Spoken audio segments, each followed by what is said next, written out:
Hey everybody, good morning. Well, good afternoon, I think. Yeah, it's 12. I've been up since 5 o'clock this morning, so I'm pretty tired. But I wanted to jump on here. I'm sorry, I'm shaking. I've got my phone propped up on my knees. Let me see if I can get a little bit more even here. Um, I'm sorry about being gone so long. I know I told you guys I would keep updating on a regular basis because I know a lot of you follow me through my chemo journey, and it helps you guys, which is my whole goal in doing the videos. I love y'all. Seriously, God love y'all. It's nice to answer the emails and the text and Facebook messages. It's very uplifting. It lets me know I did the right thing when I got this shitball diagnosis. Man, I hope YouTube doesn't bleep me for that. When I got this bleep ball diagnosis. Anyway, this is the real me on a regular day. I had to put my readers on because I can't see anything today, but sorry, washer's going behind me. I kind of wanted to touch base and let you guys know, like, sorry. Look at that. That's called sleepy eyes. Anyway, I had stopped treating on the 9th day. That's why I didn't post anymore, because on the 9th day, that was it. I stopped. And there's two reasons. And I think they run neck and neck in my mind, truthfully.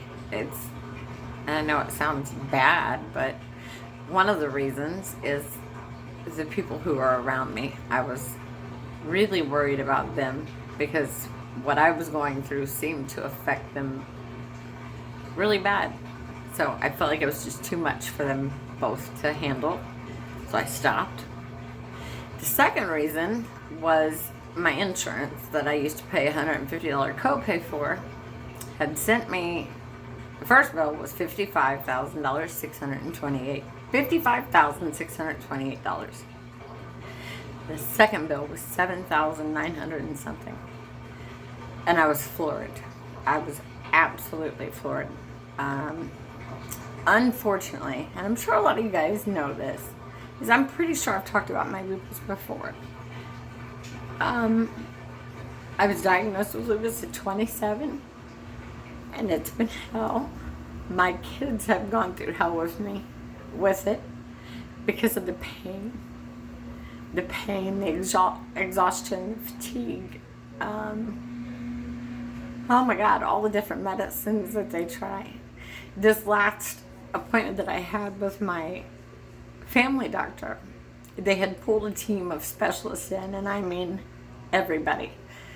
Oncology, rheumatology, whatever. I can't. Let me take a drink.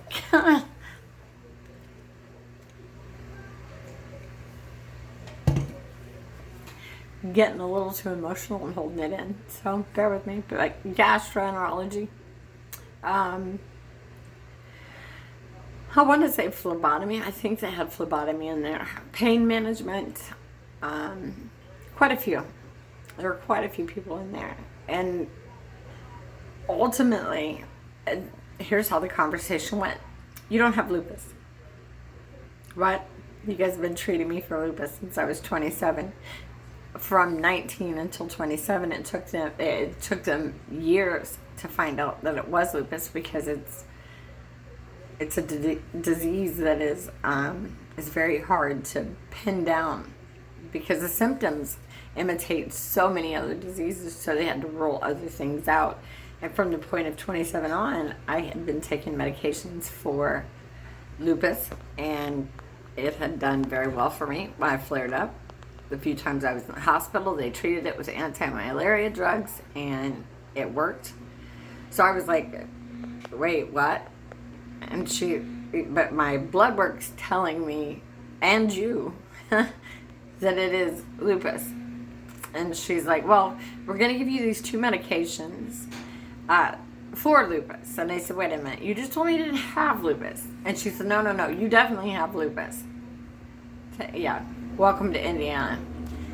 And she handed me two prescriptions. One of them was steroid, which I'm fine with. And the other one, she said it was a new drug that was on the market. And it belonged in the anti-malaria family. One of the side effects, though, was you could go blind. And if your sight starts going, there's absolutely nothing we can do to stop it, even if you stop the medication. So at that point, I got up and I threw it back at her and I said, lady, we got 8 beautiful grandbabies. And because you guys can't figure out what's going on with me, no, that's on you. But I will not risk losing the opportunity to see these beautiful babies that I've been blessed with. And I walked out.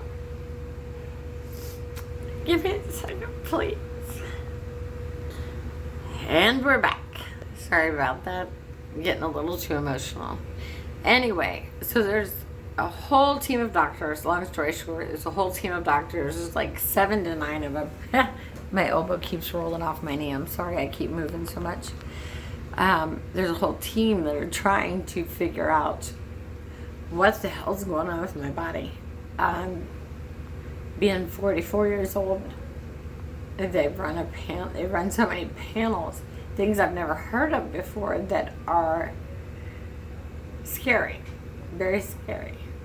So now they still want me to go see all these specialists. However, because I have $63,000 through Blue Anthem, or Blue Cross Blue Shield, that's what it is, Blue Cross Blue Shield. $63,000. I don't go. I haven't been to the doctor since that day. I've not seen any of the specialists. I'm getting worse. I can feel it in my body. I'm scared.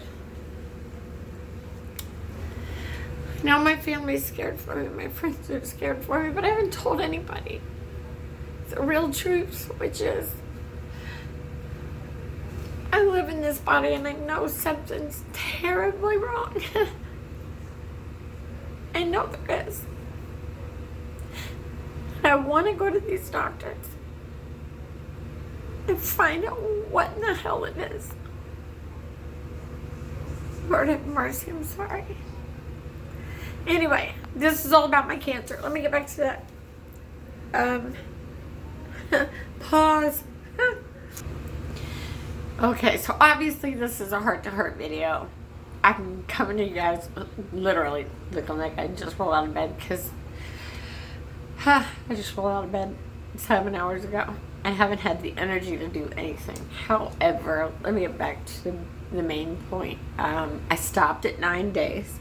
I do have quite a few spots that did not reach the erosion phase here. These petrify me. I'm scared to death that those are going to be surgically removed, which is going to cause another scar like this one. And that is absolutely pisses me off. You know, my nose, I'm very self-conscious about it. Mind you, he did a phenomenal job at rebuilding it. But I've noticed from the side, I look like a witch. I have a witch's nose. This one isn't going anywhere. These are back. The ones in my eyebrows are coming back. My hairline did pretty good though. There's, my goodness. You see that pink spot up there? I got all those cancers. I did have a really, really bad one that was up here in my hairline. And thankfully, the EFUDEX got a hold of that one too.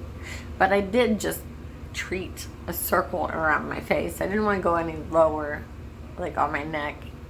I had a spot right there that I did spot treat. That one, for the most part, is gone. Every now and again, you can see discoloration pop up. So I know that's like not gone. It's just hiding for right now. Playing peekaboo. What I did on my chest, for the most part, those are gone. For the most part. They're not all gone. I can still feel rough patches. And as women, we all, I mean, I can't speak for us all, but I think we're all pretty vain in our own way, and we don't want somebody rubbing us and touching us, and it feeling like sand is just covering your body, or bumps. Like, I worry. I've caught my husband a couple times. Just like he'll run across a bump on my arm and he'll just start picking it, and he doesn't realize, like, dude, that makes me so self-conscious. Like, stop. Fleep. Well, let's do that. You know what I mean. My arms did okay. My hands did too. However, there's that one big bastard that keeps coming back right there. That son of a bitch I can't get rid of. For the most part, though, my arms did okay. We had that big funky one that was there. You can see that it did some treatment, that it did erode it some, but it's starting to scale back up.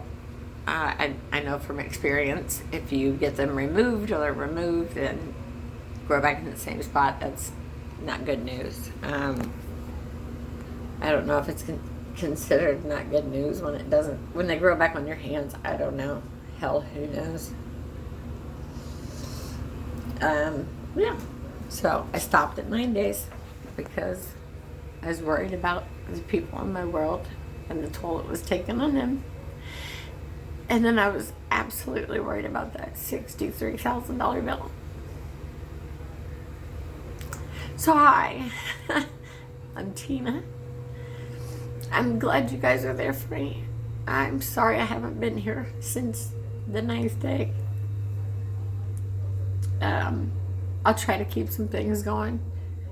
I'm going to treat myself quickly to coloring my hair and trimming it. Got all my stuff out, so I'm going to do some makeover here and see if that'll help me feel better. I know it won't. I mean, it might help me look better. But that's the goal right now, you know? Fake it to make it. Put a smile on. Pardon me. No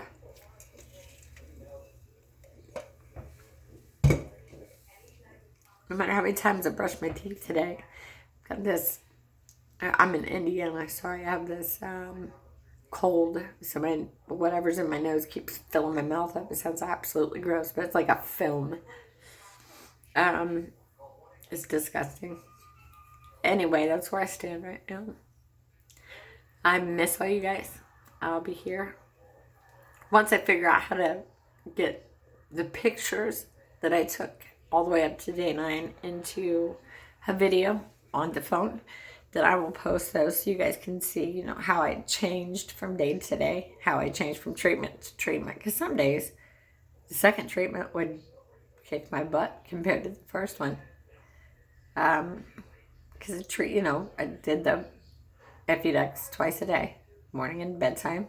So anyway, that's where things stand. Thank you guys for hanging around. I miss you guys. I'm sending soft hugs to all of you and to the guys, and to all you guys who are going through treatment right now. You are absolutely in my prayers. Absolutely in my prayers. I get up every day and I read this book. I swear I'm going to stop because I keep saying I'm going to do 13-minute or 5-minute videos like I'm here at 13. But I get up every day and I read this. To me, it's an inspirational book. I'm not Bible thumping anybody. It's called Jesus Calling. Literally. Or I'll jump off here and I'll read you this. This is what I woke up to at 5 o'clock this morning. And boy, if this didn't hit home, I don't know what did. You guys can stop right now if you don't want to hear it. Just know that I love you and I'm sending soft hugs to everybody, and I'll answer every email, comment. My phone number is also right down there. So if you guys need to text and want to talk, I'm here. But anyway, this was today's inspiration. Lie down in green pastures of peace. Learn to unwind whenever possible, resting in the presence of your shepherd. This electronic age keeps my children wired much of the time, too tense to find me in the midst of their moments. I built into every I'm sorry, I built into your very being the need for rest. And I need some rest. How twisted the world has become when people feel guilty about meeting the basic need of rest. That's me all day. How much time and energy they waste by being always on the go rather than taking time to seek my direction for their lives. I've called you to walk with me down the paths of peace. I want you to blaze a trail for others who desire to live in my peaceful presence. I've chosen you less for your strengths than for your weaknesses, which amplify your need for me. Depend on me more, and I will shower peace on all your paths. I don't know who did this book, but I tell you what, they did it right. They took bits and pieces from lots of different Bibles and books and what have you, and they compiled these inspirational quotes, and that hit home with me. I need to rest, but at the same time, what strength I do have, I need to send out into the world, and I hope that it's working. So with that, I'm off here. Sorry this one took so long. Sorry I broke down. Hell, I might even post a picture of myself after a while with my new hairdo. Wish me luck. Doing some home hair is kind of a hard thing, but gotta fake it to make it. So, alright guys. Kicking cancer's ass 2019. And hopefully finding out what in the world is wrong with me. But know that I'm with you guys. I'm right here. All the info's right down there. I'll talk to you later.